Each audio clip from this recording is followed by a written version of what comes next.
5 significant ways in which Canadian politics are being transformed.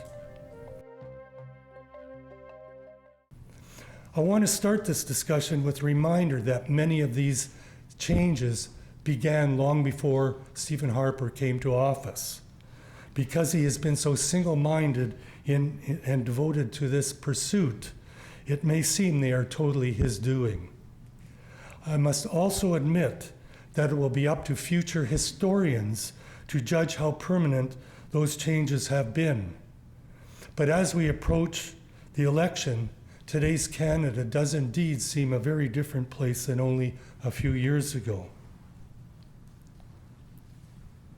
So the first transformation, I think, is cutting government's ability to support traditional social programs and services by starving government of the revenues it needs.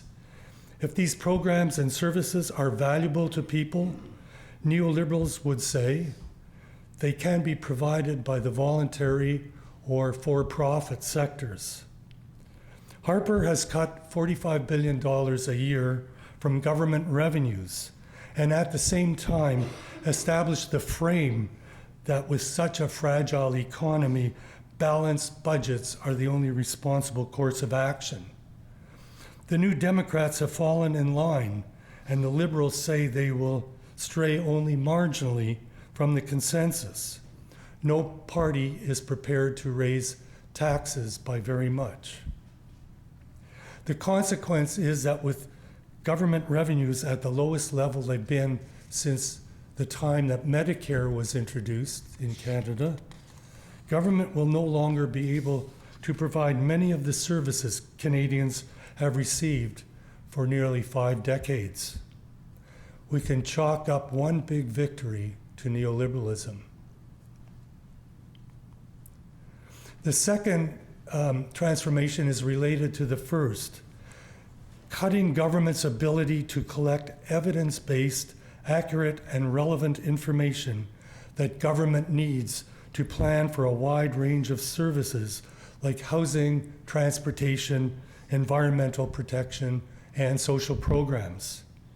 Here I would include the elimination of the long-form census, closing scientific research stations, shuttering scientific libraries, and while Harper is weakening public oversight and scientific monitoring, his government is moving in the direction of market-based environmentalism, something which I touch on in the book.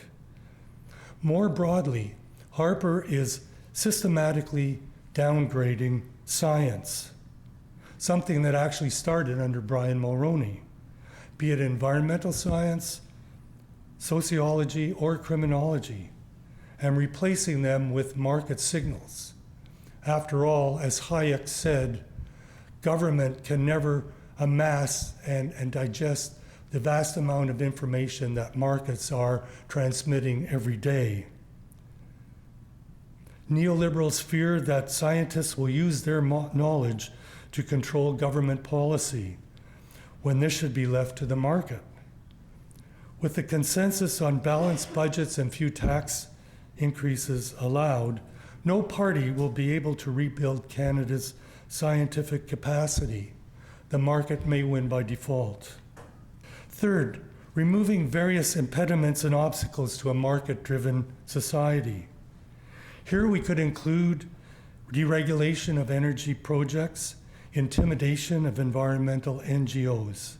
I would argue that both neoliberals and neoconservatives see the Charter of Rights and Freedoms as an entrenched obstacle to the furtherance of their goals. For neoliberals, an obstacle to the market, and for neoconservatives, an obstacle to the furtherance of traditional social values. Efforts to remove organized labor from a role in the labor market, at least at the federal level, with right-to-work policies lurking in the background. The neoliberal view is that employment contracts should be negotiated between individual workers and powerful employers, and we know how that usually turns out. I would also include here Harper's other efforts to undermine collective organization in the economy, such as the Canadian Wheat Board, the privatization of it, and his move to eliminate Canada's system of supply management, something he will most certainly do if he is re-elected. Neoliberals see collective organization as obstacles to the efficient functioning of markets. Fourth is Harper's tough on crime agenda, a neoliberal staple and also something valued by social conservatives. I go back to Gary Becker's 1968 paper, Crime and Punishment, an Economic Approach, as one of the most cited papers in academic history. Becker was a University of Chicago economist who went on to serve as president of the Mont Pelerin Society. He treats crime and punishment as an economic calculation in which criminal acts generate benefits, such as material gain or revenge, and are subject to costs imposed by the state. If the benefits outweigh the cost, the person commits the crime, as Becker would say.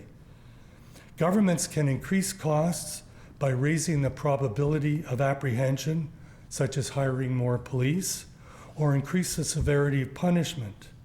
Harper has followed both paths, while the NDP's Tom Mulcair has said he's on board for at least the first part of increasing the chances of apprehension by hiring more police officers.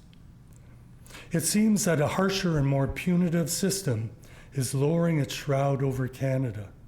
What happened to prevention and treatment? And fifth and finally is